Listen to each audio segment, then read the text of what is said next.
Bismillahirrahmanirrahim. Assalamualaikum warahmatullahi wabarakatuh. Alhamdulillah, bapak-bapak, ibu-ibu jamaah yang dimuliakan oleh Allah, selesai kita murajaah. Selanjutnya kajian awal malam ini masih surat 2, surat Al-Baqarah ayat 177. Bismillahirrahmanirrahim. Laisal birra an tuwallu wujuhakum qibalal masyriqi wal maghrib walakinnal birra man amana billahi wal yawmil akhir wal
dengan menyebut nama Allah yang Maha Pengasih Maha Penyayang.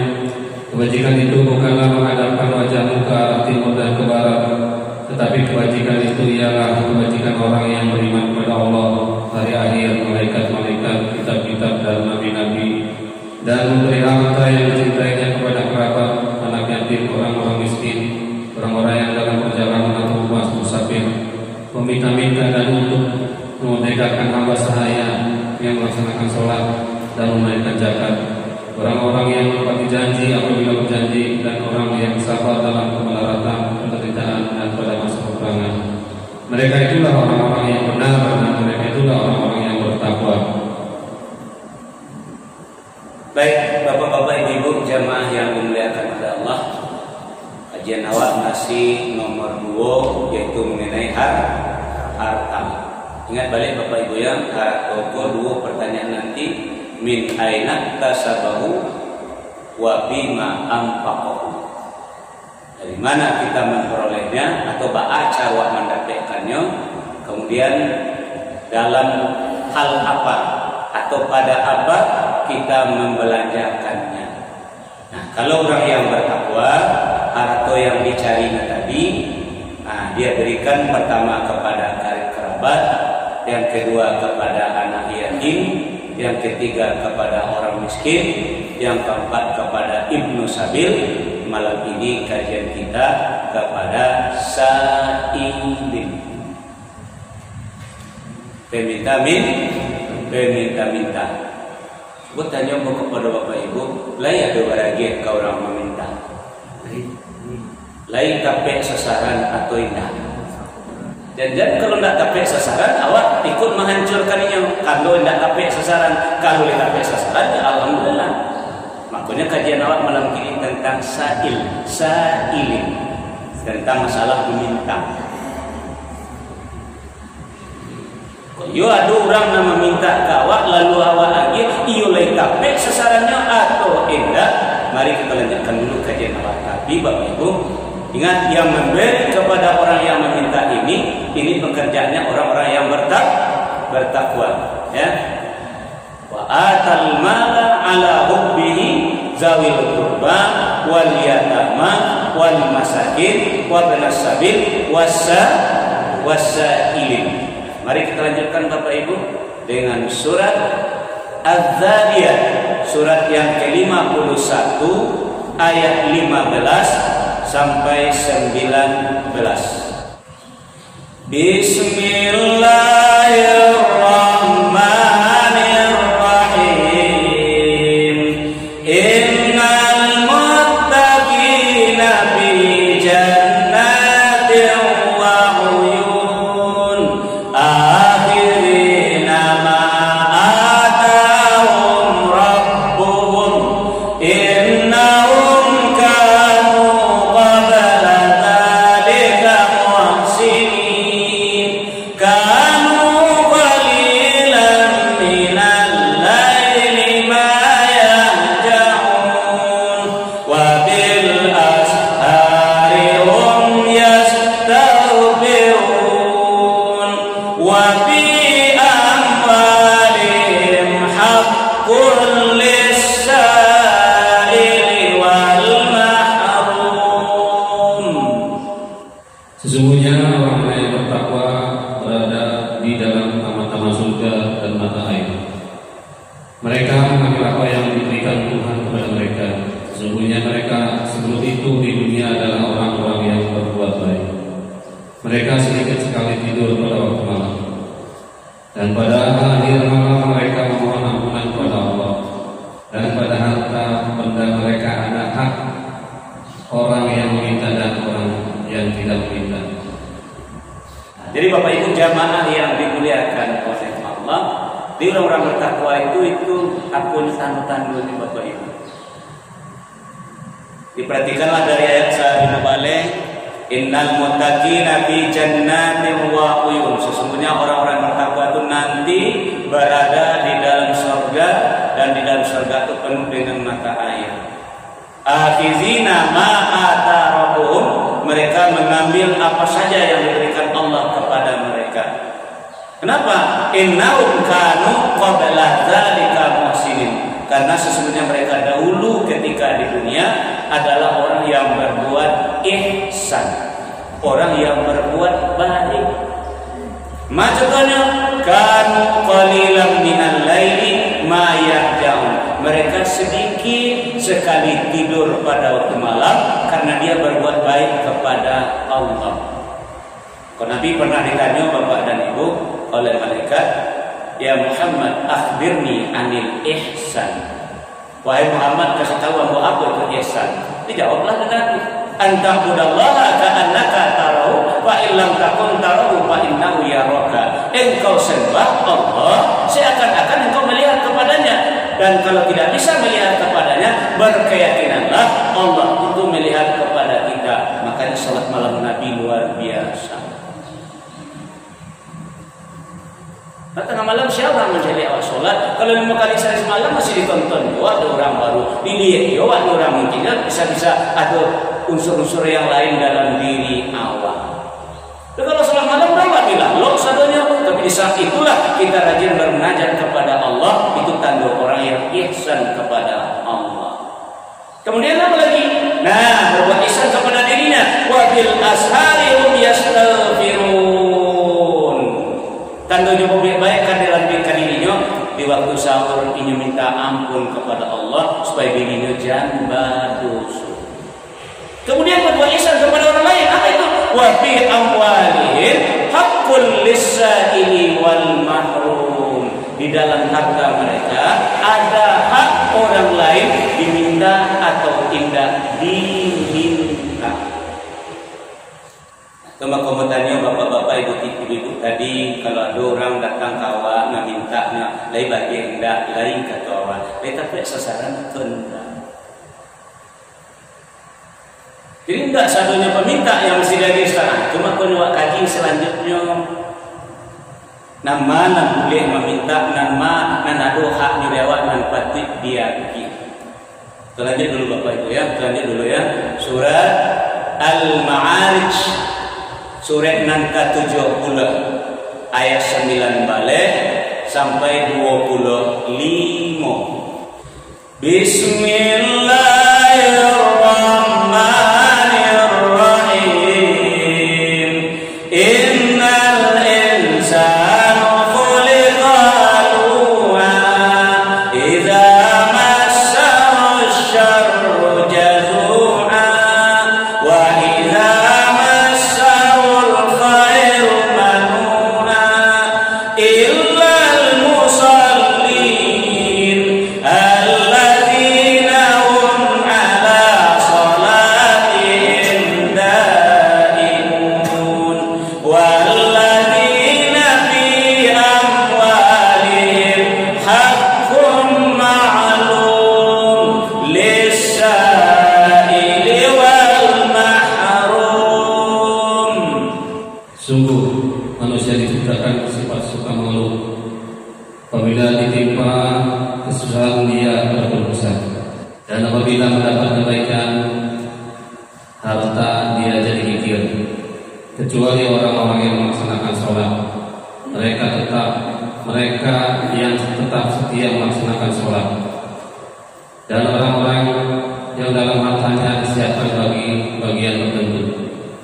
bagi orang yang meminta dan yang tidak meminta. Innal insana khuliqa halu'a. Sesungguhnya manusia pun diciptakan oleh Allah bersifat keluh kesah lagi kikir. Idza massahu syarru jazua, apabila mereka ditimpa oleh satu keburukan, mereka berkeluh kesah. Wa idza massahu khairu man'a, apabila mereka ditimpa kebaikan, mereka menjadi kikir. Illa kubenya. Jadi nanti itulah sifat manusia, ubenya ada illa, kecuali yang pertama al-musallin, yaitu orang yang sholat yang banyak, orang banyak yang sholat. Allazina hum ala sholatihim daimun, yang kekal sholatnya, yang rutin sholatnya. Kalau berjamaah rutin, kalau di awal waktu rutin, tidak kadang-kadang. Bahkan kadang-kadang dipangkat, kadang-kadang diujung. Yang daim, yang tetap. Yang kedua, walladzina fi amwalihim haqqun ma'lum, yaitu orang-orang yang di dalam harta mereka ada hak-hak yang sudah ditentukan. Hak-hak yang sudah ditentukan. Lisa ini wal mahrum, diminta atau tidak diminta. Jadi kalau dia masalah sa'il meminta. Nah, kalau minta itu maknanya itu Ustaz. Tadi kalau sampaikan, kalau Bapak Ibu jamaah yang dimuliakan oleh Allah, yang diminta itu bisa saja semacam zakat. Saya minta petugas zakat, ambil namanya. Jadi kalau ada orang datang kata di awal meminta harta awal, yang pertama adalah zakat. Bisa, memang harus minta. Contoh ya, mari kita buka surat At-Taubah surat 9 ayat 103. Bismillahirrahmanirrahim. Qul min amwalihim shadaqatan tutahhiruhum wa tuzakkihim biha wa shalli 'alaihim inna salataka sakanun lahum wallahu sami'un 'alim. Ambillah zakat dari harta mereka untuk membersihkan dan menyucikan mereka, dan berdoalah untuk mereka. Sungguhnya doamu itu menumbuhkan ketentraman jiwa bagi mereka. Allah Maha mendengar, Maha mengetahui. Nah, yang pertama contohnya Bapak Ibu yang meminta. Jadi petugas zakat yang meminta adalah zakat awal. Tapi ini harus tahu dulu siapa yang wajib muzaki, orang yang wajib zakat. Harus terdapat di itu. Tapi ini pun harus tahu dulu yang mustahik, orang yang berhak menerima zakat. Itu namanya termasuk meminta, yang meminta. Jadi walaupun tidak diminta oleh petugas zakat harta awal, namun orang yang bertakwa akan tetap memberikan, artinya mengeluarkan zakatnya. Nah, sekarang Bapak Ibu jamaah yang dimuliakan oleh Allah. Tadi mau katakan kawan, enggak petugas zakat datang ke rumah awak, tapi orang datang meminta. Lain bagi yang tadi enggak? Lain tapi sasaran enggak? Nah, kita tunggu dulu jadi dulu, sabar dulu Bapak. Dan sekarang aku bacakan hadis agak panjang setiap dalam Arab. Arti salah. Biar tak pasal sambung setiap kena baterai lah mulai suap. Bismillahirrahmanirrahim. Dari Qabsah bin Mukharib Al-Hilali radhiyallahu anhu, ia berkata, saya telah memikul hutang. Nah, kalau di dalam Al-Quran Bapak Ibu, hutang itu, orang yang berhutang itu disebut dengan gharimin. Apa namanya? Gharimin. Orang yang berhutang, bukan garim. Dia salah dulu. Kalau garim lewat itu petugas masjid. Kalau nanti bahasa agama petugas masjid kok marbut namanya, marbut. Tapi dawat sampai garim. Nah, tapi kok enggak sampai itu juga gharimin, artinya orang yang berhutang. Nah, itu yang berhak masyarakat. Dari asnaf yang 8 itu salah satu di antaranya adalah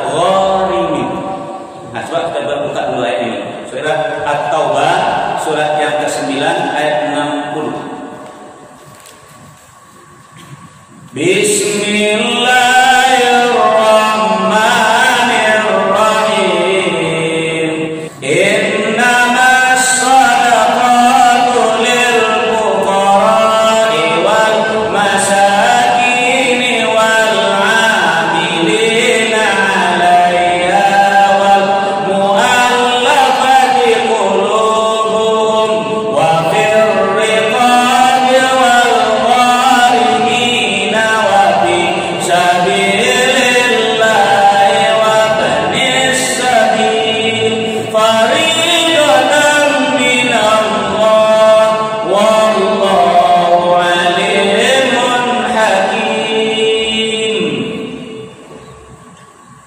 Sesungguhnya zakat itu hanyalah untuk orang-orang fakir, orang miskin, amil zakat yang dilunakan hatinya atau maaf, untuk memerdekakan rumah sahaya, untuk membebaskan orang yang berutang, untuk jalan Allah, dan untuk orang yang sedang dalam perjalanan, sebagai kewajiban bagi Allah dari Allah. Allah Maha Mengetahui, Maha Bijaksana. Ghalimin artinya orang yang berutang. Terlanjut Bapak Ibu, hadis tadi balik, simak baik-baik.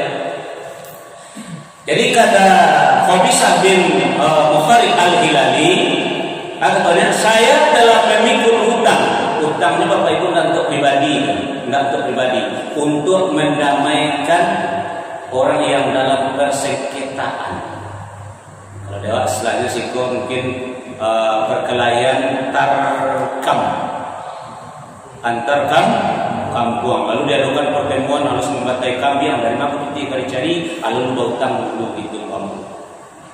Lalu saya datang kepada Rasulullah SAW untuk meminta uang pembayar hutang itu.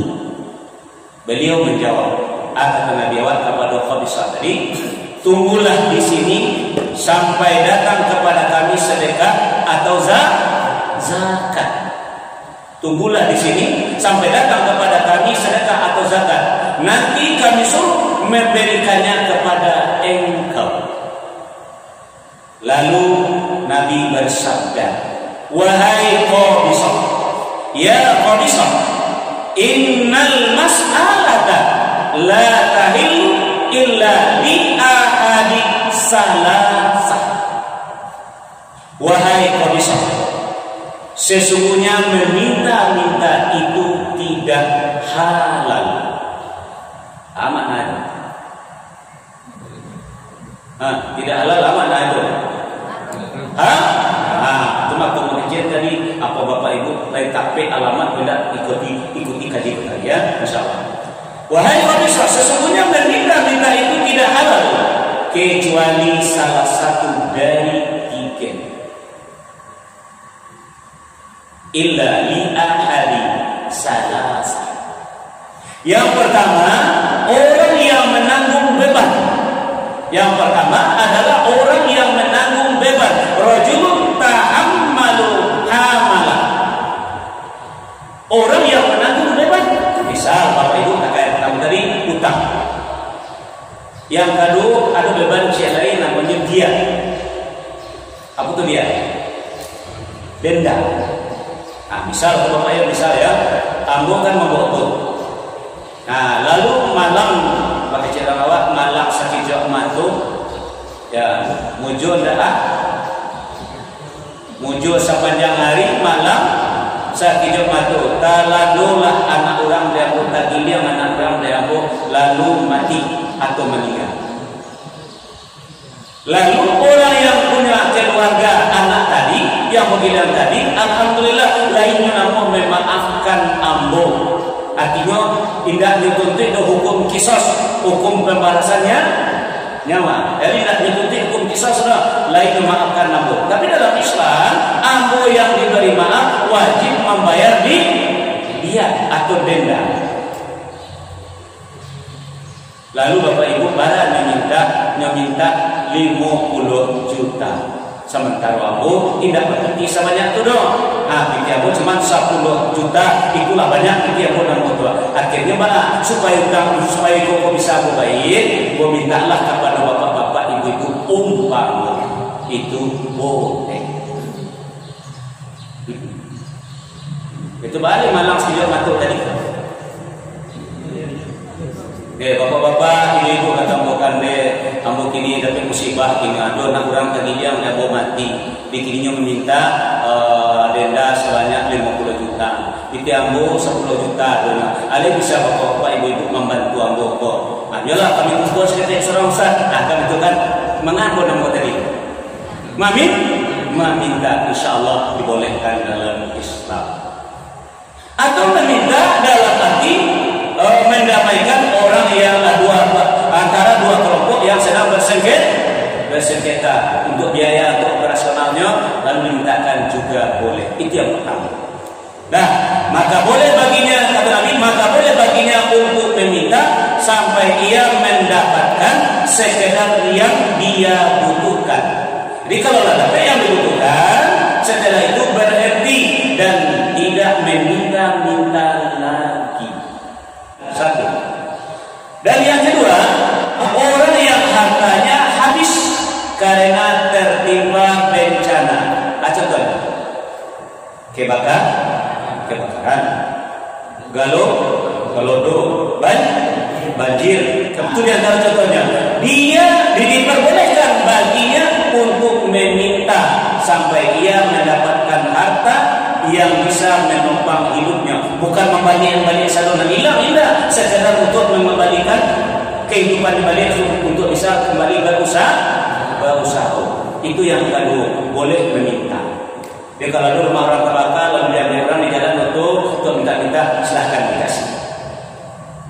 Yang ketiga, orang yang tertimpa kemelaratan yang sangat sampai ada 3 orang yang berakal dari kaumnya menyatakan bahwa si fulan tertimpa kemelaratan. Artinya 3 orang yang berakal, kaum mengatakan memang saya nunggu ini susah panah lah melarat panah. Maka boleh baginya untuk meminta-minta sampai dia mendapatkan apa yang bisa menopang kehidupannya. Termasuk dalam ini orang yang cacat, butuh, lumpuh.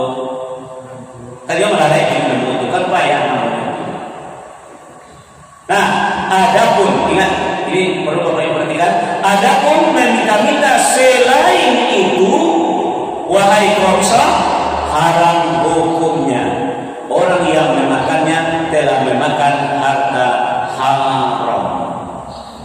Kira-kira orang dan Bapak Ibu lagi tadi masuk kategori yang ikutan. Kalau indah nanti kamu sampaikan hadis selanjutnya. Menjadi awak kataku lagi tadi itu apakah masuk orang itu salah satu dari yang ikutan? Kalau lain, itulah haknya. Enggak diminta malah awaknya. Karena orang terbakar itu dapat bencana datang awak kaki mau bare, mau sampah, mau segala macam, mau bikin bagi nak sejuta, 2 juta boleh. Silakan, hak dia. Coba di luar yang itu haram kata Nabi dan yang dimakannya adalah haram. Sekarang Bapak Ibu perhatikan hadis yang ketiga yang kedua Abu bacakan. Bismillahirrahmanirrahim. An Umar radhiyallahu anhu qala Rasulullah sallallahu alaihi wasallam ma yazalu rajulu yas'alun nasa hatta yahtiya yaumal qiyamati wa laisa fi wujuhihi muz'atu lahmin rawahu Muslim. Yang tadi hadisnya juga Muslim.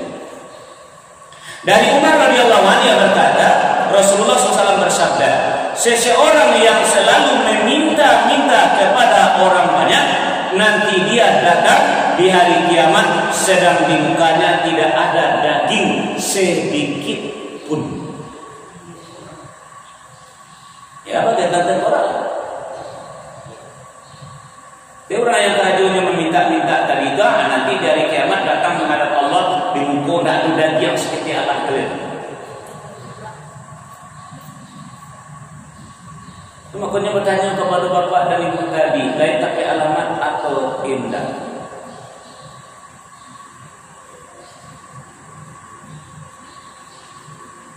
Makanya orang bertakwa itu, haji yang menyampaikan kepada awak, majawat tangan dia teh, bahas selalu memberi.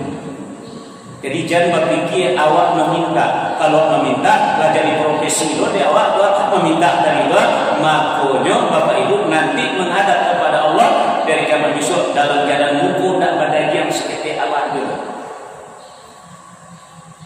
Ayo bacakan hadis yang ketiga. Bismillahirrahmanirrahim.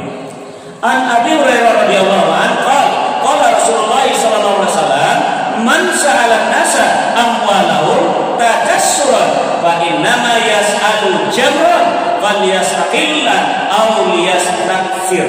Rawahu Muslim. Dari Abu Hurairah radhiyallahu anhu yang berkata, Rasulullah SAW bersabda, siapa yang meminta harta kepada orang banyak karena hendak menambah kekayaannya, berarti dia meminta bara api. Sebab itu terserah kepadanya mau mengambil sedikit atau mengambil banyak. Dia meminta jadi profesi. Itu nanawa lagi. Jadi artinya wak menungguan baru di tangan. Akhirnya Nabi Bapak dan Ibu di luar nantiku tadi itu, ketika itu datang seseorang ke rumah Nabi, ya Rasulullah, lagi yang mau makanan ya Rasulullah. Diambil dari Nabi ke belakang, dia dari Nabi. Dia bangunnya instan, barang siap saji, siap makan, besoknya datang balik. Ya Rasulullah, boleh tak ya Rasulullah, lagi mau makan. Kesentak Nabi, rasul-rasul orang kepatang, tapi lupas diri loh, rasul-rasul orang kepatang. Akhirnya Nabi Agirjo nangkan 2 kali, lalu Nabi tandoi Nabi macam dia celalek. Kok anak haji ditandoi lah? Jadi Nabi sekali lain, tapi kurang pula ditandoi Nabi lain. Besok datangnya sekali lain. Ya Rasulullah, boleh tak ya Rasulullah, lagi mau makan ya Rasulullah. Datang Nabi ke belakang, ngambil kampak dan Nabi. Dia ada lagi solusi. Kalau lagi jual api, makanya awak kadang-kadang lah, dia macam dari iyo le tapi awak beragi tu. Ini orang tu kalau rajin datang.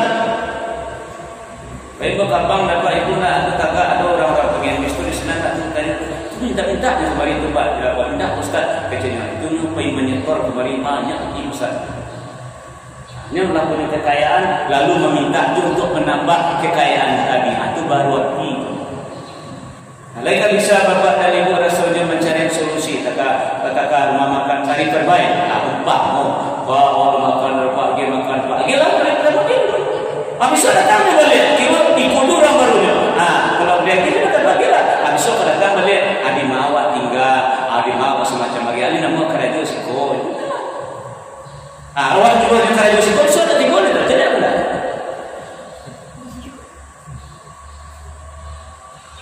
Bila awak lagi, jangan lagi datang. Itu nama berarti. Itu nama izin tadi. Jadi berarti awak meracuninya. Makanya Nabi mengambil kampak ke belakang. Makanya dalam hadis yang lain, bayi awak kakak kain bola, bayi awak kabut itu mencari kayu, lalu awak jual kayu tadi, jual itu awak makan, duit pula awak bersedekah, itu lebih baik bagi awak daripada meminta. Karena tangan di atas lebih baik daripada tangan di bawah.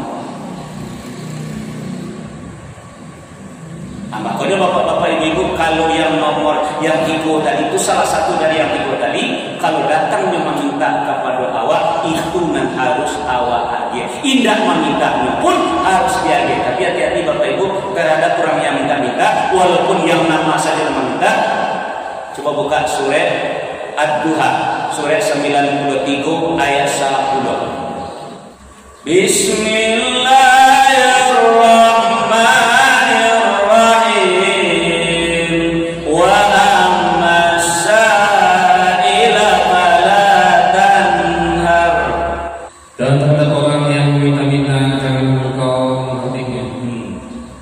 Walaupun meminta yang pertama, yang halal meminta, walaupun yang kedua, sungguh pun demikian awak tak boleh membentakinya, tak boleh mengartikan.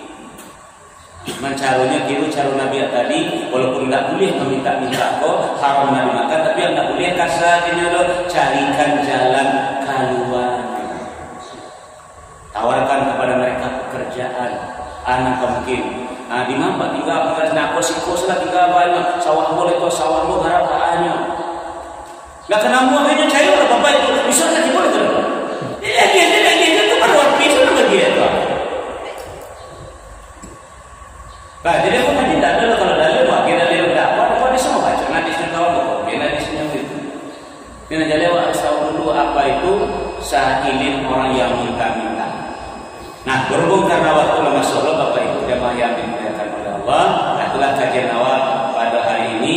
Jadi dalam hal doa ada hak orang yang meminta atau tidak meminta. Cuman siapa yang diizinkan meminta? Nah, itulah penjelasan yang saya sampaikan dalam hadis yang diriwayatkan oleh Muslim tadi. Itulah awalnya tentang Nabi mengeluarkan sabda seperti yang kita sampaikan tadi. Demikian saja Bapak Ibu jamaah yang menjalankan Allah kajian kita pada malam hari ini. Semoga menjadikan kita selalu berada tangan di atas hendaknya. Amin. Ya Allah.